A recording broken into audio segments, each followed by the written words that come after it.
Hello friends, thumbnail பார்த்துருப்பீங்க. சியா சீடை வச்சு வெயிட்டை குறைக்க முடியுமான்னு போட்டிருந்திருப்பேன். சியா சீடை தான் வீட்டு பக்கத்தில் உள்ள சூப்பர் மார்க்கெட்டில் தான் வாங்கியிருந்தேன். ரூ. 20 தான் வாங்கியிருந்தேன்.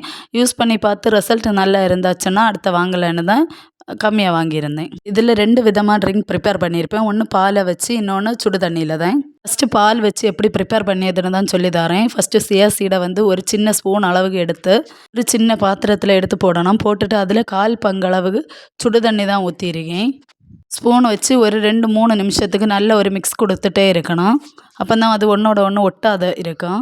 ஒரு மணிக்கூர் வரை நல்லா ஊறட்டு. ஊறினதுக்கப்புறம் தான் நம்ம எடுத்து ட்ரிங்க் ப்ரிப்பேர் பண்ண போகிறோம்.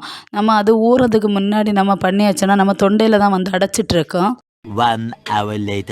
பாருங்கள், இந்த மாதிரி தான் ஒரு மணிக்கூர் தாண்டி எவ்வளோ அழகாக ஊறி வந்திருக்குன்னு பார்த்தீங்களா? இனி ஒரு கிளாஸ் எடுத்து கிளாஸில் தான் நம்ம ஊற வச்ச சியா சீடையெல்லாம் போட போகிறோம். ஒரு கிளாஸ் பால் காய்ச்சி வச்சுக்கோங்க. அந்த பாலை இதில் ஊற்றணும். இனி சியா சீடும் மில்க்கும் மிக்ஸ் ஆகிற மாதிரி நல்ல ஒரு மிக்ஸ் பண்ணி விடுங்க. இனி இதுக்கு கூட 1 ஸ்பூன் அளவுக்கு தேன் ஊற்றணும். இதை இப்படியேவும் குடிக்கலாம். நட்ஸ் ஏதாச்சும் இருந்தாச்சுன்னா கொஞ்சம் நட்ஸ் எல்லாம் போட்டு அந்த மாதிரியும் குடிக்கலாம். மார்னிங் குடிங்க. மார்னிங் குடிக்க முடியலைன்னா ஈவினிங் குடிங்க. இனி தண்ணி வச்சு எப்படி ப்ரிப்பேர் பண்ணியதுன்னு பார்ப்போம். அதே மாதிரி சியா சீடை 1 ஹவர் ஊற வச்சு எடுத்துருக்கணும்.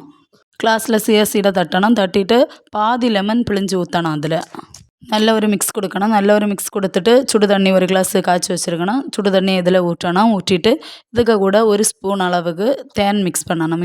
அதுக்கப்புறமா எடுத்து குடிச்சிடலாம். இதை மார்னிங் குடிக்கலாம். மார்னிங்கும் குடிக்கலாம், ஈவினிங்கும் குடிக்கலாம். மார்னிங் வந்து லெமன் நிறைய பேர் செட் ஆகாது. செட் ஆகாதவங்க மார்னிங் குடிக்க வேண்டாம், ஈவினிங் குடிங்க. லெமன் வேண்டான்னு உள்ளவங்க மார்னிங் லெமன் இல்லாமல் கூட இந்த ட்ரிங்கை குடிக்கலாம். இப்போ நம்ம வெயிட் லாஸ் சேலஞ்சோட டே 9 தான் பார்க்க போகிறோம். டே 10ல் நான் வெயிட் செக் பண்ணியிருப்பேன். எவ்வளோ வெயிட் இருக்கேன், குறைஞ்சிருக்கா இல்லையான்னு சொல்லி பார்க்கலாம்.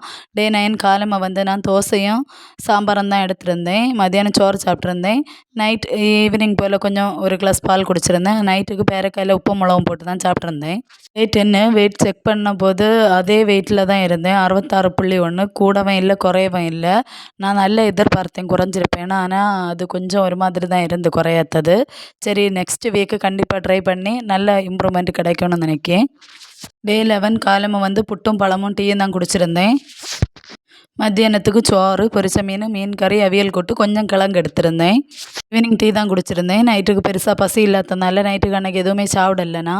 டே 12 வந்து காலமே எழுமினதும் 1 கிளாஸ் ஜீரக தண்ணி தான் குடிச்சிருந்தேன். டிஃபனுக்கு காலமாக புட்டு, பழம், பயறு, டீ தான் குடிச்சிருந்தேன். அடுத்து ஒரு 11 மணிக்கு போல் தான் எக்ஸசைஸை ஸ்டார்ட் பண்ணியிருந்தேன். கொஞ்சம் நேரம் ட்விஸ்டரு, கொஞ்சம் நேரம் சைக்கிளிங் தான் பண்ணியிருந்தேன். ஒரு சின்ன டிப்ஸு சொல்கிறேன். எக்ஸசைஸ் பண்ணும்போது நம்மளால் ஒரு 10-15 நிமிஷத்துக்கு மேலே பண்ண முடியலைன்னா மொபைலில் மோட்டிவேஷன் சாங்ஸ்ன்னு ஏதாவது போட்டு வச்சுட்டு கொஞ்சம் நேரம் அந்த பாட்டை கேட்டுகிட்டே பண்ணும்போது நம்மளால் நிறைய நேரம் பண்ண முடியும். நம்ம ஒரு 15 நிமிஷம்னு நினச்சி பண்ணியது அந்த பாட்டை கேட்டு கேட்டு 3/4 மணி நேரம் 1 மணி நேரம் வரை பண்ணுவோம் கண்டிப்பாக. எக்ஸசைஸ் முடித்து வந்ததுக்கப்புறம் நல்ல பசியாக இருந்தது. அப்போ ஒரு பழம் சாப்பிட்ருந்தேன். மத்தியானம் சோறு, பருப்பு கறி, மீன் கறி, முட்டைக்கோஸ் கூட்டு வச்சு தான் சாப்பிட்ருந்தேன். சோறு கம்மியாக தான் எடுத்திருந்தேன். ஈவினிங் 1 கிளாஸ் டீ குடிச்சிருந்தேன். அதுக்கப்புறமா ஒரு 6 மணிக்கு போல் சியா சீட் ட்ரிங்க் தான் குடிச்சிருந்தேன். நைட்டுக்கு 2 இல்லை 1.5 பேரக்காய் தான் சாப்பிட்ருந்தேன். இதோட டே 12 கம்ப்ளீட் பண்ணியாச்சு. டே 15ல் கண்டிப்பாக நம்ம வெயிட் செக் பண்ணுவோம். வெயிட் செக் பண்ணும்போது நல்ல ஒரு இம்ப்ரூவ்மெண்ட் வரும். இந்த வீக்கு நான் சியா சீட் ட்ரிங்க் எடுத்திருக்கேன். அதோட ரிசல்ட் என்னன்னு சொல்லியும் வீடியோவில் போட்டிருப்பேன். நேரம் வீடியோவை பார்த்துட்டு இருந்ததுக்கு ரொம்ப நன்றி. தேங்க்ஸ் ஃபார் வாட்சிங்.